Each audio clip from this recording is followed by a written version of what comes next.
Good morning, students. Welcome back to my another presentation. Microsoft PowerPoint class 10. Subject description. আজকে subject description আছে poem. The name of the poem is The Hunting Snake. The Hunting. So তাহলে কবিতাটা শুরু করা যাক। The Hunting Snake. Hunting Snake. Judith Wright. কবিতার নাম হলো হান্টিং স্নেক। হান্ট মানে হলো শিকার করা, আর স্নেক মানে হলো সাপ।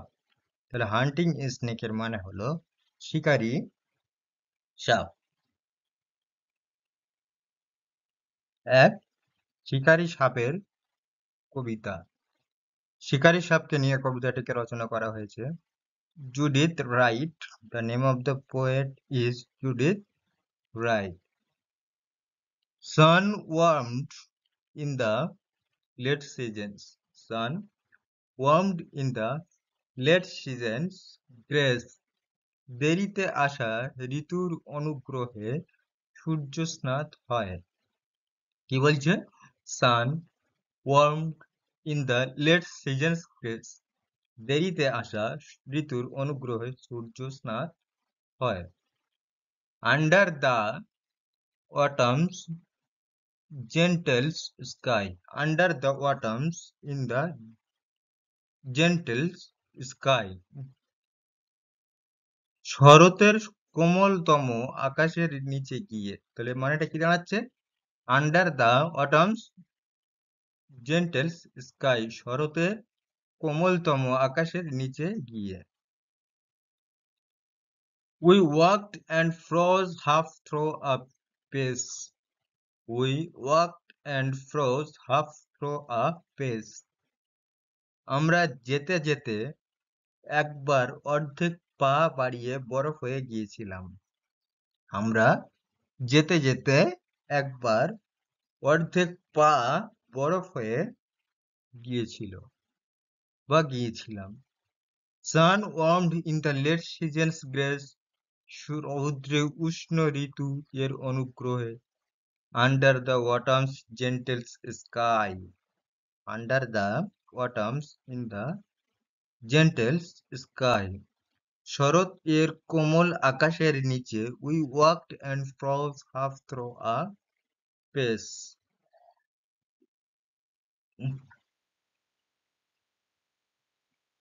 আমরা হাঁটছিলাম এবং চলার গতি অর্ধেক কমিয়ে স্থির হয়ে জমে গেলাম।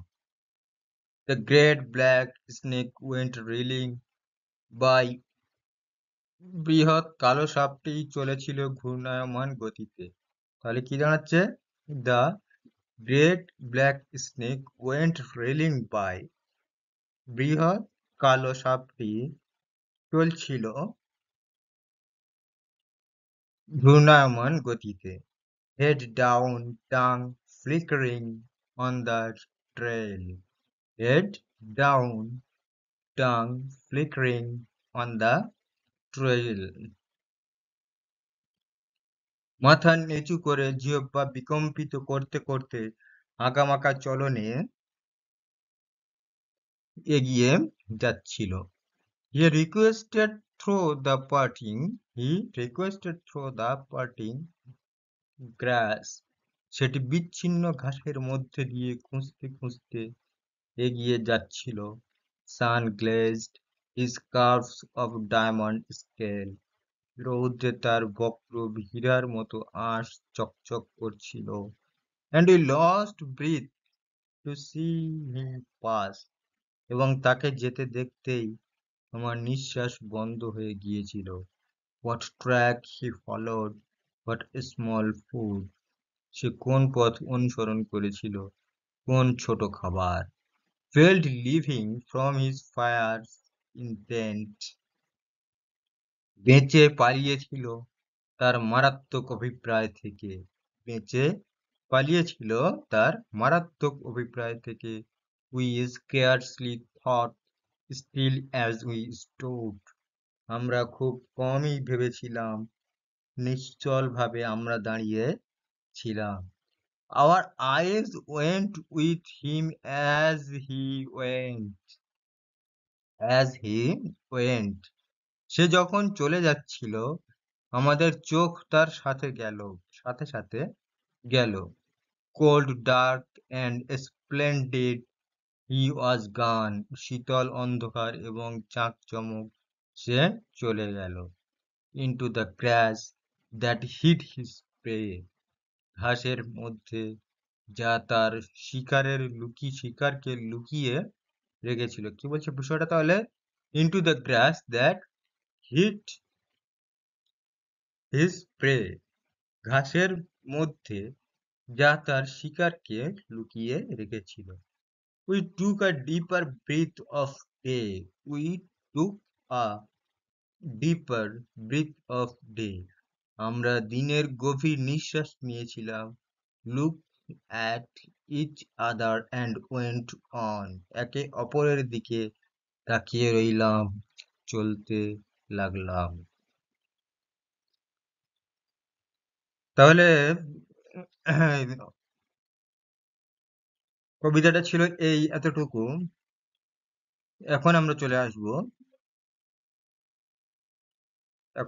যাব এক্সারসাইজ কম্বিনেশন। ওকে, নাও এখন আমরা টেক্সচুয়াল কোয়েশ্চেনের দিকে একটু নজর দেবো। টেক্সচুয়াল কোয়েশ্চেনের দিকে চলে আসবো একটু। এক্সারসাইজ 1 শুরু করব। Tick the correct answer from the given alternative, সঠিক উত্তরটি বেছে নিয়ে আমরা বরাবর যেটা করে থাকি, সঠিক উত্তরটি বেছে নিয়ে তার উপরে টিক মারতে হবে। আমি এখানে প্রত্যেকটা করে রেখেছি, এই যে ডট লাগিয়ে রেখেছি, এই ডটগুলি হলো সঠিক উত্তর। সো দেখা যাক প্রথম কোশ্চেন কি বলেছে। Question number 1. The poet was sun warmed under the gentle sky of the poet.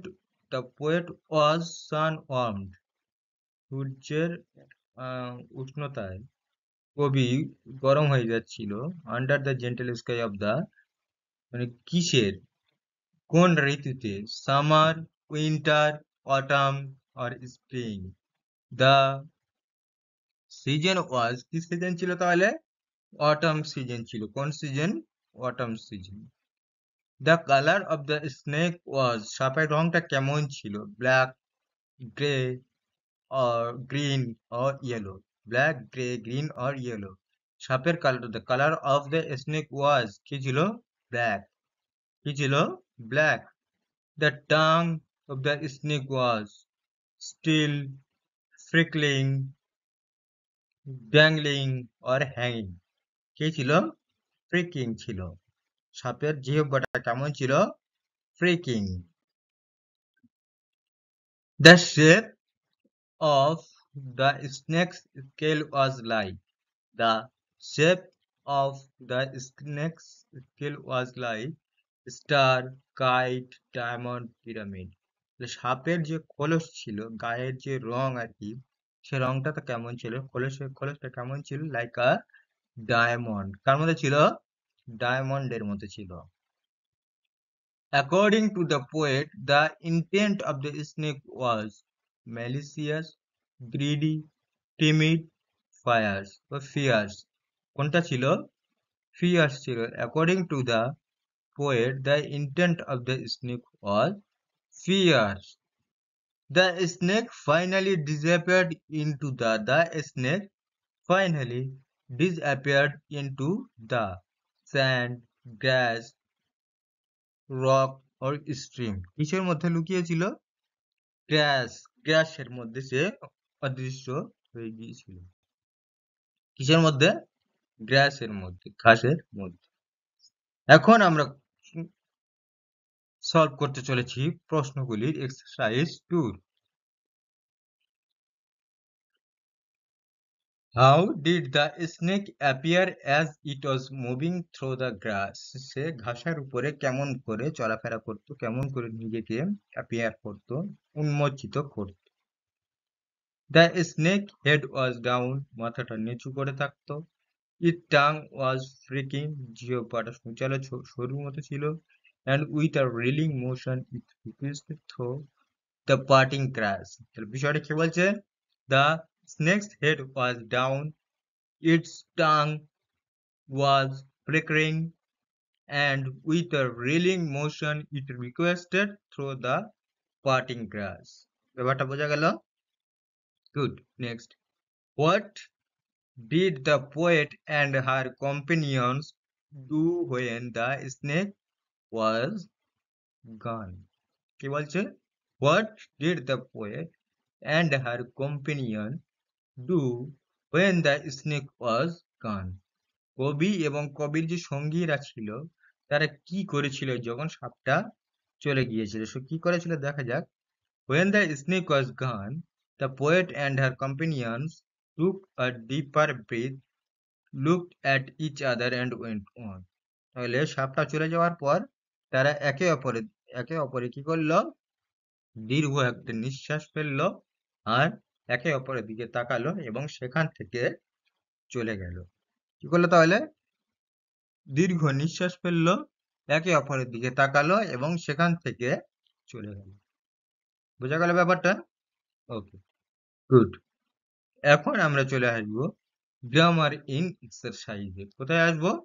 Grammar in এক্সারসাইজে। So দেখা যাক এক্সারসাইজ 3 তে কি আছে। Rewrite the following sentences as directed. এই যে সেন্টেন্স গুলি এখানে দেওয়া রয়েছে এখানে কিন্তু এগুলো আনসার করা নেই, আমাদের আনসার গুলি লিখতে হবে রিরাইট করে। সো করা যাক, দেখা যাক তাহলে। একবার আমি প্রশ্নগুলো একটু পড়ে নেব, তারপরে রিরাইট করে তোমাদেরকে বুঝিয়ে দেব। Okay, how happy we are here. How happy we are here. কতটা খুশিতে আছি আমরা এখানে, বা এখানে আমরা কি খুশি? অনেক খুশিতে। Change into an assertive sentence. কি সেন্টেন্সে চেঞ্জ করতে হবে? অ্যাজারটিভ সেন্টেন্সে এটা আমাদেরকে কনভার্ট করতে হবে। নেক্সট দেখা যাক, যেহেতু সেন্টেন্স কিন্তু আমাদের 5 ভাগে ভাগ করা হয়, সেই সেন্টেন্সের মধ্যে একটা হলো assertive sentence. Next, everybody knows the name of Tagore. Everybody knows the name of Tagore.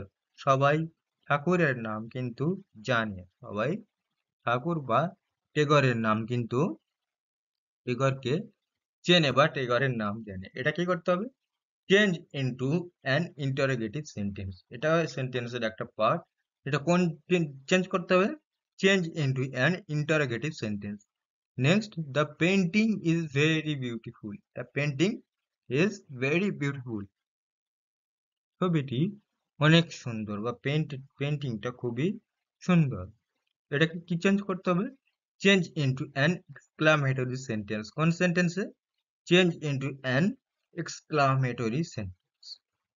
Next, can we ever forget our childhood days?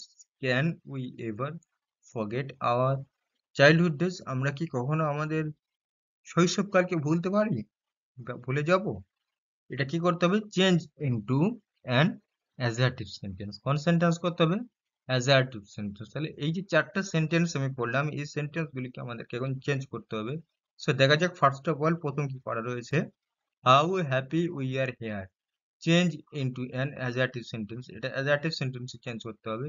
এই যে নিচে এখানে সব করে রেখেছি আমি, করা আছে, দেখো তোমরা দেখলে বুঝতে পারবে। ফার্স্ট একটা, how happy we are here, এটাকে চেঞ্জ করতে হবে অ্যাজারটিভ সেন্টেন্সে। We are very happy here. তাহলে how happy we are here, এটাকে যদি অ্যাজারটিভ সেন্টেন্স চেঞ্জ করি কি আসবে? We are very happy here. বোঝা গেল? Good. Next, everybody knows the name of Tagore. Everybody knows the name of Tagore. এটাকে change করতে হবে ইন্টারোগেটিভ সেন্টেন্সে। তাহলে does everybody know the name of the Tagore? Does everybody know the name of the Tagore? তাহলে interrogative sentence মানে হলো প্রশ্নবোধক sentence, প্রশ্নবোধক বাক্য। তাহলে সেই প্রশ্নবোধক বাক্য মানে কিন্তু অবশ্যই একটা কোয়েশ্চেন মার্ক থাকবে বা জিজ্ঞাসা চিহ্ন এখানে থাকবে।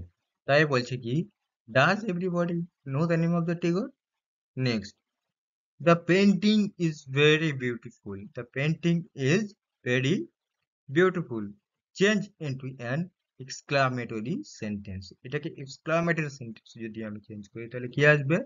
How beautiful the paint is, মানে অবাক মানে যেটা বলা হয় অবাক করা যে প্রশ্ন আর কি, সেই সেন্টেন্স যদি আমরা চেঞ্জ করি তাহলে দাঁড়াবে how beautiful the painting is. Okay, good. Can we ever forget our childhood days? Can we ever forget our childhood days? Change into an assertive sentence. তাহলে এটা যদি assertive sentence মানে কি আসবে? We can never change our childhood days. We can never change বা we can never forget our childhood days. বোঝা গেল ব্যাপারটা? তাহলে এই হলো সেন্টেন্সের ব্যাপার। সেন্টেন্স কিভাবে চেঞ্জ করতে হয়, সেন্টেন্স কয় প্রকার, সেন্টেন্স কাকে বলে, এটা নিয়ে একদিন আমি তোমাদের একটি ক্লাস নেব, সেটা পরে কোনো একদিন। ওকে, গুড। সো সো এখন এক্সারসাইজ পরে চলে আসলো। এক্সারসাইজ পরে একটা কোশ্চেন দিয়েছি, rewrite the following sentence as directed. আগে যেটা করেছি সেম প্রসেসে এটা আমাদেরকে চেঞ্জ করতে হবে, কিন্তু একটু আলাদা। তাহলে ফার্স্ট কোশ্চেনে কি আছে দেখা যাক। We are proud of our heritage. We are proud of our heritage. জিনিসটা কি বলছে? We are proud of our heritage. Use the noun form of proud. প্রাউডের নাউন ফর্ম যদি আমরা ইউজ করি তাহলে কি দাঁড়াবে? প্রাউডের নাউন ফর্ম হলো প্রাইড। কি হবে? Pride, PRIDE। তো we are proud of our heritage, এটাকে যদি নাউন ফর্মে চেঞ্জ আনি কি আসবে? We have pride in hour heritage. We have pride in hour heritage. Next কি আছে? We should have sympathy for the poor. We should have sympathy for the poor. Use of the adjective from sympathy. তাহলে সিম্প্যাথির adjective ফর্মটা কি আছে আমাদেরকে দেখতে হবে। কি করতে হবে? Sympathy adjective form. তাহলে উই শুড হ্যাভ সিম্প্যাথেটিক। তাহলে সিম্প্যাথির অ্যাডজেক্টিভ হলো সিম্প্যাথেটিক। কি হবে? সিম্প্যাথেটিক। তাহলে we should have sympathy for the poor, এটাকে যদি অ্যাডজেক্টিভে আনি তাহলে কি আসবে? We should be sympathetic towards the poor. We should be sympathetic towards the poor. বোঝা গেল ব্যাপারটা? Good. His success was due to his labor. কি আসছে? His success was due to his labor. এইটাকে লেবার এর ভার্ব ফর্মটা আমাদের লিখতে হবে। কি করতে হবে? লেবারের ভার্ব ফর্মটা ইউজ করতে হবে। তাহলে দেখা যায় কি আছে লেবারের ভার্ব ফর্ম? লেবারের ভার্ব ফর্ম হলো একই থাকবে। তাহলে his success was due to his labor. His success was due to his labor. লেবারের ভার্ব ফর্ম হলো লেবার। নেক্সট কি আছে? The song of the nightingale is very sweet. The song of the nightingale is very sweet. তাহলে এটা কি করতে হবে? Use of adverb form of sweet. তাহলে সুইটের অ্যাডভার্ব ফর্ম লিখতে হবে। তাহলে কি আসছে? The nightingale sings very sweetly. তাহলে সুইটের অ্যাডভার্ব ফর্ম কি আসবে? সুইটলি। বোঝা গেল ব্যাপারটা? গুড। তাহলে এখন আমরা একটু গ্রামার পার্টে চলে আসলাম। গ্রামার পার্টে আজকে আমরা দেখব সেন্টেন্স। সেন্টেন্সটা কাকে বলে আর সেন্টেন্স কত প্রকার ও কি? ওকে, ওকে। সো দেখা যাক তাহলে সেন্টেন্সটা কি আছে। দ্য সেন্টেন্স হোয়েন, তাহলে সেন্টেন্স কাকে বলে? When we speak or write we use word. যখন আমরা কোনো কথা বলি বা কোনো কিছু লিখি আর কি, লিখতে গেলে বা কথা বলতে গেলে আমাদের কি করতে হয়? অবশ্যই শব্দ ব্যবহার করতে হয়। তাই সেটাই বলেছে when we use speak or write we used words। মানে যখন আমরা কথা বলি বা লিখি তখন আমরা শব্দ ব্যবহার করি। we generally use this word in group as for example। আমরা একটা গ্রুপ করে কিন্তু শব্দগুলো ব্যবহার করি। যেমন একটা এক্সাম্পল দেওয়া হলো কি, little Jack Homer sat in a corner। Little Jack Honor sat in a corner. তাহলে a group of words which makes complete sense is called sentence। তাহলে একগুচ্ছ শব্দ যেটি বোঝাবে একটি অর্থ। তাহলে যখন একগুচ্ছ শব্দ এক জায়গায় এসে যখন একটা অর্থ বোঝাবে, একটা সেন্টেন্স বোঝাবে, তখন তাকে আমরা সেন্টেন্স বলবো। ওকে, গুড। এবারে দেখে নেব আমরা সেন্টেন্সকে কত ভাগে ভাগ করি ও কি, এবং সেগুলির এক্সাম্পল দেবো এবং সংজ্ঞাও দিয়ে দেবো। কাইন্ড অফ সেন্টেন্স 5 প্রকার, 5 কাইন্ড। তাহলে there are mainly 5 kinds of sentence। Sentence প্রধানত 5 প্রকার। 5 প্রকার, 5 প্রকার। কি কি আছে? assertive sentence, interrogative sentence, imperative sentence, exclamatory sentence, operative sentence। কি কি তাহলে? assertive sentence, interrogative sentence, operative sentence, exclamatory sentence and imperative sentence। এই হলো 5 প্রকার। এবারে দেখে নেবো আমরা প্রত্যেকটা সেন্টেন্স, 5টা সেন্টেন্সের নাম বললাম, সেই 5টা সেন্টেন্সকে এবার একটু বিশ্লেষণ করব। তাহলে assertive sentence কি বা কাকে বলে?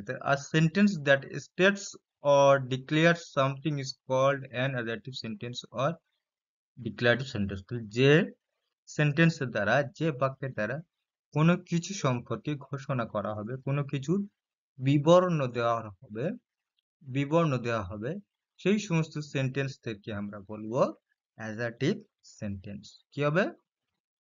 তাহলে যে বাক্যের দ্বারা আমরা কোনো কিছুর বিবরণ দেব বা কোনো কিছু সম্পর্কে ঘোষণা করব, সেই সমস্ত সেন্টেন্সকে বা বাক্যকে বলবো আমরা অ্যাসার্টিভ সেন্টেন্স। ওকে, এবারে দেখে নেব আমরা ইন্টারোগেটিভ সেন্টেন্সটা কি। A sentence that asks a question is called a question or an interrogative sentence। For example, কি আছে? What time did you come? তাহলে যে বাক্যের দ্বারা আমরা কোনো প্রশ্ন বোঝাবো বা ইন্টারোগেট বোঝাবো, জিজ্ঞাসাবাদ বোঝাবো, এক কথায় যাকে বলা হয়। যে বাক্যের দ্বারা কোনো প্রশ্ন বোঝায় বা জিজ্ঞাসাবাদ বোঝায়, সেই সমস্ত সেন্টেন্স থেকে আমরা বলবো ইন্টারোগেটিভ সেন্টেন্স। তাহলে কি বলবো ইন্টারোগেটিভ সেন্টেন্স কাকে বলবো? যে সেন্টেন্স বা যে বাক্যের দ্বারা আমরা কোনো কিছু জিজ্ঞাসা করা বা প্রশ্ন করা বোঝাবে, সেই সমস্ত সেন্টেন্স থেকে, সেই সমস্ত বাক্যদেরকে আমরা বলবো ইন্টারোগেটিভ সেন্টেন্স। ওকে, গুড। এবারে চলে আসবো আমরা ইম্পারেটিভ সেন্টেন্স। ইম্পারেটিভ সেন্টেন্সটা কি? a sentence that expresses a command, request, suggestion, order or advice is called imperative sentence. তাহলে যে বাক্যের দ্বারা আমরা কমান্ড বোঝাবো, অনুরোধ বোঝাবো, সাজেশন বোঝাবো, আদেশ বোঝাবো বা অ্যাডভাইস বোঝাবো, সেই সমস্ত সেন্টেন্সকে আমরা বলবো ইম্পারেটিভ সেন্টেন্স। যেমন ফর এক্সাম্পল, কিপ সাইলেন্স, চুপ থাকুন। ওকে, গুড। এবারে চলে যাবো আমরা এক্সক্লামেটরি সেন্টেন্স। এক্সক্লামেটরি সেন্টেন্সটা কি আছে? এক্সক্লামেটরি সেন্টেন্সটা হলো a sentence that expresses some strong feelings। A sentence that expresses some strong feelings or emotions such as joy, sorrow, surprise or contempt is called an exclamatory sentence। তাহলে আবার একবার দেখা যাক। a sentence that expresses some strong feelings or emotions such as joy, sorrow, surprise or contempt is called an exclamatory sentence। তাহলে যে বাক্যের দ্বারা আমরা কোনো কিছু ফিলিংস বোঝাবো বা ইমোশন, মনের অনুভূতি, মনের দুঃখ কষ্ট, যেমন আনন্দ হতে পারে, দুঃখ কষ্ট হতে পারে, ব্যথা বেদনা, সারপ্রাইজ আর মানে অবাক করা হতে পারে বা অন্য কিছু হতে পারে। এক কথায় যে বাক্যের দ্বারা আমরা সারপ্রাইজ বোঝাবো, মনের ভাব প্রকাশ করব, সেই সমস্ত বাক্যকে আমরা বলবো এক্সক্লামেটরি সেন্টেন্স। ব্যাপারটা কি দাঁড়ালো? যে বাক্যের দ্বারা আমরা মনের ভাব প্রকাশ করব, মনের দুঃখ, মনের আবেগ প্রকাশ করব, সেই সমস্ত বাক্যদেরকে বলবো আমরা এক্সক্লামেটরি সেন্টেন্স, যেমন how beautiful the flower is, how beautiful the flower is. এবারে দেখে নেব আমরা অপটেটিভ সেন্টেন্সটা কি। অপটেটিভ সেন্টেন্সটা কি? A sentence which expresses wish, desire or pray is called. তাহলে যে বাক্যের দ্বারা আমরা মনের আশা আকাঙ্ক্ষা, মনের আশা আকাঙ্ক্ষা বা প্রার্থনা করা বোঝায়, সেই সমস্ত বাক্যদেরকে বলবো আমরা অপটেটিভ সেন্টেন্স বলে। অপটেটিভ সেন্টেন্সটা কি? যে বাক্যের দ্বারা আমরা মনের আশা আকাঙ্ক্ষা, মনের আশা আকাঙ্ক্ষা বা মনের প্রার্থনা করা বোঝাবে, প্রার্থনা বোঝাবে, সেই সমস্ত বাক্যদেরকে আমরা বলবো অপটেটিভ সেন্টেন্স। যেমন may God bless you, may God bless you. বোঝা গেল ব্যাপারটা? সেন্টেন্সটা কি? তাহলে সেন্টেন্স কয়টা? সেন্টেন্স পাঁচটা। বা সেন্টেন্স কাকে বলে? তাহলে when we speak or write we used word, we generally used this word in a group of as a group of word which makes complete sense is called sentence. তাহলে sentence কি বলছে? a group of words, একগুচ্ছ শব্দ, which make complete sentence, যেটাকে completely একটা sense বোঝাবে, পুরোপুরি একটা সেন্স বোঝাবে, সেই সময় এদেরকে আমরা বলবো, তাদেরকে আমরা বলবো সেন্টেন্স। সেন্টেন্স তাহলে কয়টা?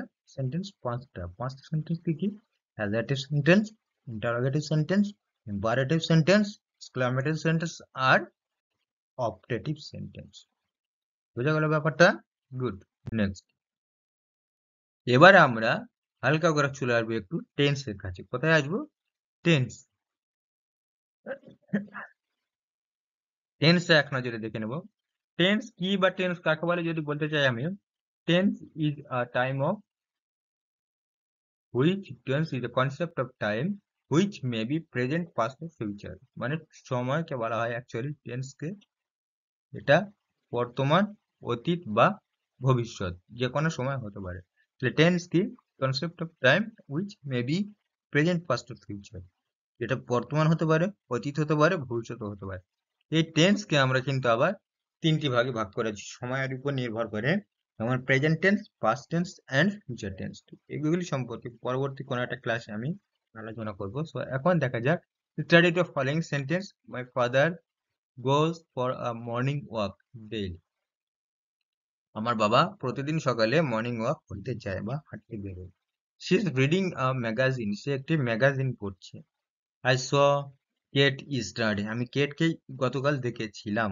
কি করেছিলাম? গতকাল আমি কেটকে দেখেছিলাম। She was knitting a scrap, we shall go to the zoo tomorrow, we will arrive here next Monday. While this sentence refer to content, no certain action at certain points of time. প্রত্যেকটা কিন্তু সময় বুঝিয়েছে, সময়ের উপর নির্ভর করে কিন্তু প্রত্যেকটা সেন্টেন্স, প্রত্যেকটা টেন্স কিন্তু বিবেচনা করা হয়। যেমন sentence 1 and 2 refer to actions happening now.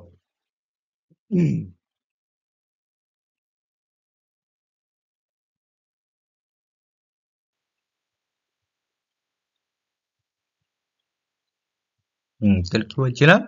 All these sentences refer to certain action at certain points of time. মানে প্রত্যেকটা সেন্টেন্স কিন্তু নির্দিষ্ট সময়ে নির্দিষ্ট কাজ করা বুঝিয়েছে এখানে। তাহলে sentence 1 and 2 refer to actions happening নাও, মানে প্রথমটা আছে কি? রোজ প্রতিদিন যায়, আর দুইটা ইজ রিডিং আ ম্যাগাজিন, এটা এখন পড়ছে, এটাই বুঝিয়েছে আর কি। i.e. the present. Similarly, sentences 3 and 1 expresses action that happened some time ago. মানে কিছুক্ষণ আগে যে ঘটনাটা ঘটেছে কি সেটাই বুঝিয়েছে।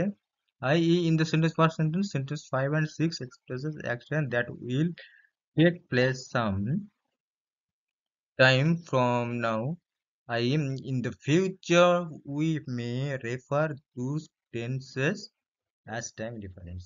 এটাই বুঝিয়েছে। এবার কি বলছে? we are we see that we see that extend from the speaks present to the beginning of time. আমরা দেখতে পাচ্ছি যে প্রত্যেকটা কাজ কিন্তু অবশ্যই অতীত থেকে কিন্তু ভবিষ্যৎ পর্যন্ত সরি বর্তমান পর্যন্ত এখন কিন্তু হয়েই চলেছে, while future extend from the speaker's present to the end of time. We also refer that present divides time, but the most important future. Next, এবার আমরা চলে আসবো ক্লজে। কোথায় আসবো? ক্লজ। ক্লজটা কি আমরা দেখে নেবো একটু এক নজরে। A clause is a group of words that forms a part of a sentence and has a subject and a predicate of its own. তাহলে ক্লজটা কি বলছে? অবশ্যই একগুচ্ছ শব্দ হবে যেটার থাকবে কি পার্ট অফ সেন্টেন্স থাকবে অবশ্যই, আর কি থাকবে? সাবজেক্ট থাকবে এবং প্রেডিকেট থাকবে। মানে যেখানে সাবজেক্ট প্রেডিকেট থাকবে এবং অবশ্যই সেটা গ্রুপ অফ ওয়ার্ডস হবে, সাবজেক্ট প্রেডিকেট থাকবে অ্যান্ড পার্ট অফ সেন্টেন্স থাকবে, সেটাকে আমরা বলে দেবো clause. A subordinate clause does the work of a noun, an adjective, or an adverb.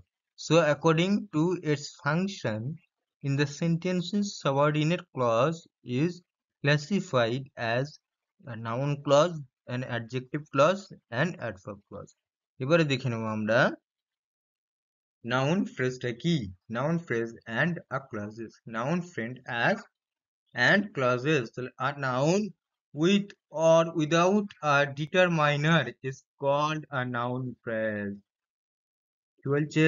A noun with or without a determiner is called phrase, noun phrase. The noun clause does the work of the noun.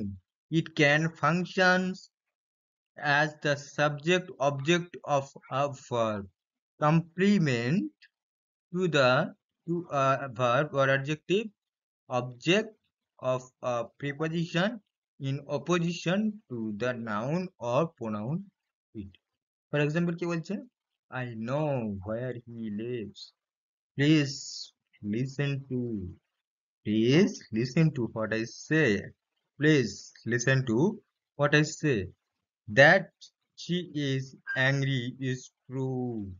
তাহলে কানেক্টিভস what are that, তাহলে কি আছে এখানে কানেক্টিভটা? What are that.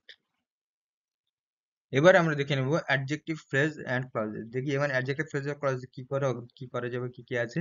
An adjective is the head word in an adjective phrase. তাহলে adjective ফ্রেজের মাথার শব্দটা মানে মূল শব্দটা, মূল বাক্যটা কি আছে? An adjective phrase.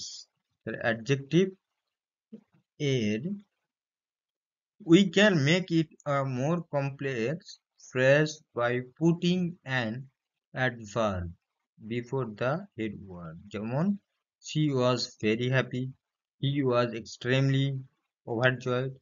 The adjective clause does the work of an adjective describing a noun and a pronoun. For example, let me know the time when I can see you. Let me know the time when I can see you. This is the girl who stood first in the examination. এই ছিল clause.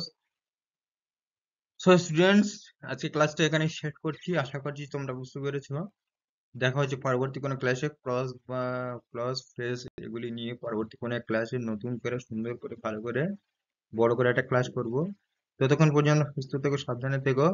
দেখা হচ্ছে পরবর্তী কোনো ক্লাসে। Tata.